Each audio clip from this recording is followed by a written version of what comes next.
మన హృదయంలో ఉంది.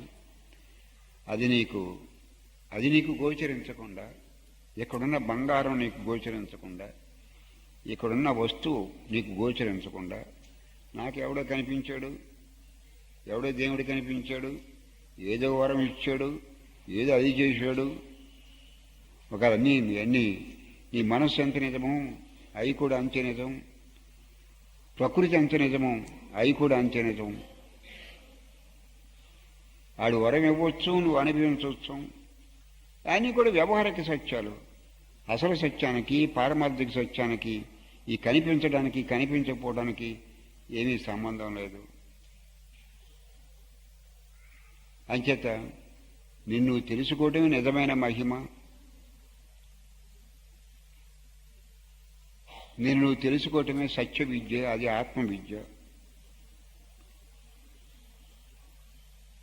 మరికే ఏదైతే నీ హృదయంలో ఉన్న నిజాన్ని ఏది పట్టిస్తుందో అదే పరావిద్య. ఈ పొట్టకు సంబంధించిన విద్యలనే అపరావిద్యలు.